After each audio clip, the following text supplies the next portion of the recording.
Alright, if you're watching this video, it's because you are working on some test corrections. The good news about this video is that you may skip around if you need to.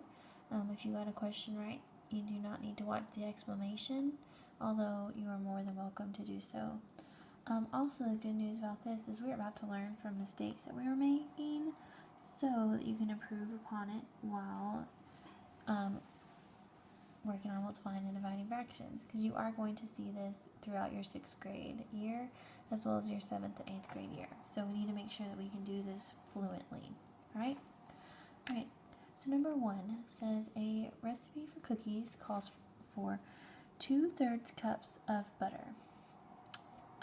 She wants to make 3/4 of the recipe. How many cups of butter should she use to make the cookies? So we see that it has a fraction of a number. So when we see a fraction of a number, that's going to tell us to multiply. So we have 2/3, and it's 3/4 of 2/3.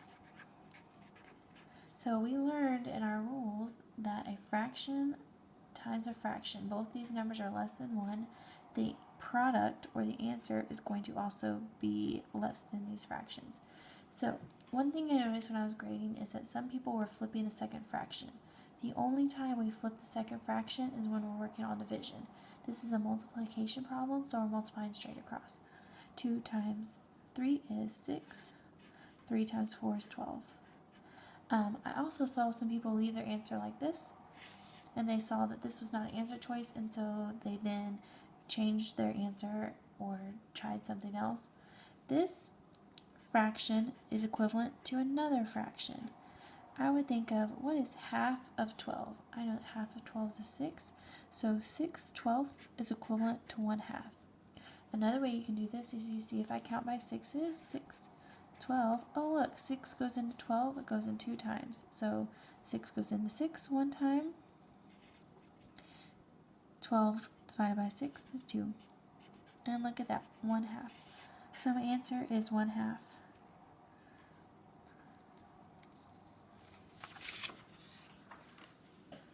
Okay, number 2. How many pieces, if they're all 5/16 of wood, can you cut from a board that is 1 and 9/16 feet long? So, if we're looking for, we have this piece of wood, okay, and we want to split it into equal pieces, and they're asking how many of these equal pieces can we put in this block of wood. So they tell us that the board is 1 and 9/16, and they want each piece to be 5/16. So we're trying to determine how many times 5/16 will go into 1 and 9/16. So if we're splitting in equal pieces, that means it's going to be division. So if I set up my division problem, 1 9/16 divided by 5/16. If I put my problem like this, if I flipped my questions, or my fractions, if I said 5/16 divided by 1 and 9/16, would that be the same thing? The answer is no. It's very important that you divide the correct way. It's not asking how many times 1 and 9/16 will go into a board that's 5/16 long. It's asking how many pieces that are 5 and 16 feet long will go into the big one. Alright, so before we do anything else, before we keep, change, flip, there's something we have to do. We need to change this fraction, a mixed number, to improper. 16 times 1 is 16. 16 plus 9, 25 16ths divided by 5/16. And then there's something we have to do from here. And it is keep, change, flip. That's as far as I'm going to go in this problem. I think you guys can handle the rest. But I would look at my answer choices and decide what is reasonable. So for me, a 1/5 piece of wood, that is not reasonable. That's saying 5/16 won't even go in one full time, which I know that that's not true because I have a whole number of 1 and this is less than 1. So we know it can at least go in more than that. Also, 125 over 256, that's again less than 1. So that can't be right. So I know it's either C or D. So make sure you're looking at reasonableness.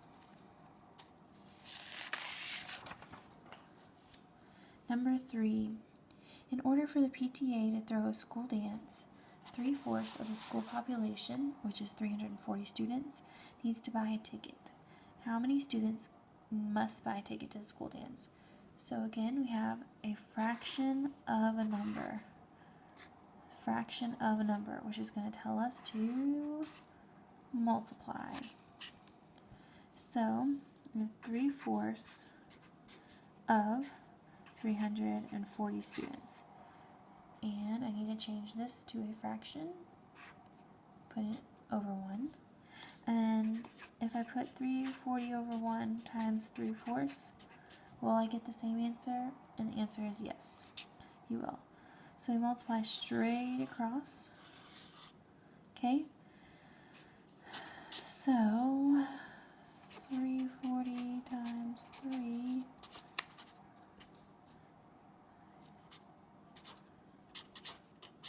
And then we need to set it up as a division problem. This is where I noticed I had a lot of students making their mistakes.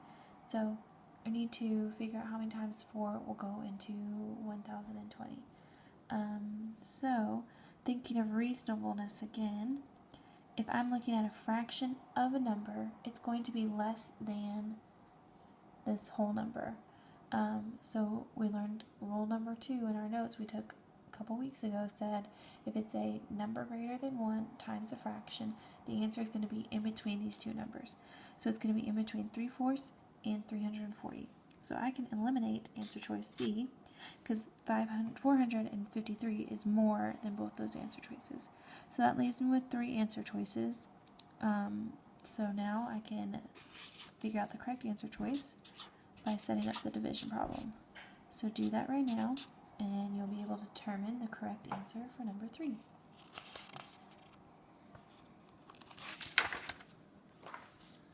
Alright, let's look at number 4. Which expressions are equal?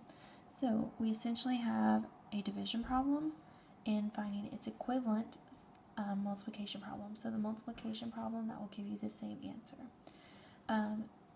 If you remember when we were talking earlier, in order to divide, we can have no whole numbers and no mixed numbers. So we need to change those numbers into an improper fraction. So I can automatically eliminate answer choice C. It didn't follow that rule. And then when I'm thinking of division, remember what's the rule? Keep, change, flip. So you need to determine which answer choice did that correctly. So I can automatically eliminate another choice. That's not keep changing, flipping. So you have 2 answer choices. You need to determine which one of those 2 is the correct answer. Alright, number 5. You have 7/8 cups of sour cream to make tacos. If each taco requires 1/16 cup of sour cream, how many tacos can you make? So I'm going to think of reasonableness. I have never seen a taco that's 7 1/128. So I'm going to eliminate that one. And 1/4 of a taco, if you have 7/8 and you're trying to figure out how many times 1/16 will go into it, we want to turn it into a division problem.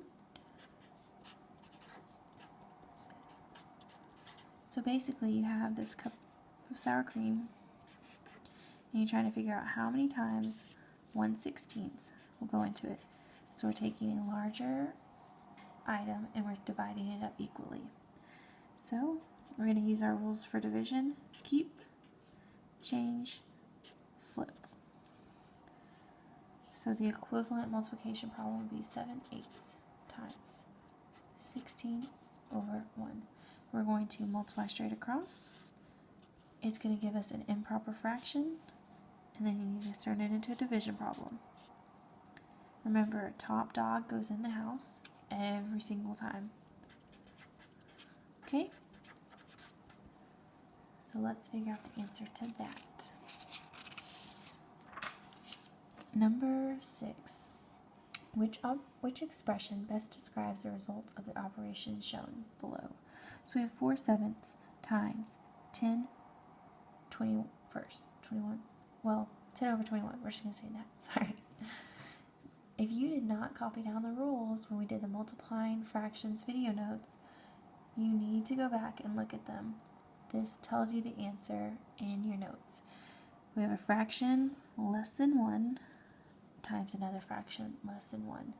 If this was going to be 1, it would be 7/7, right?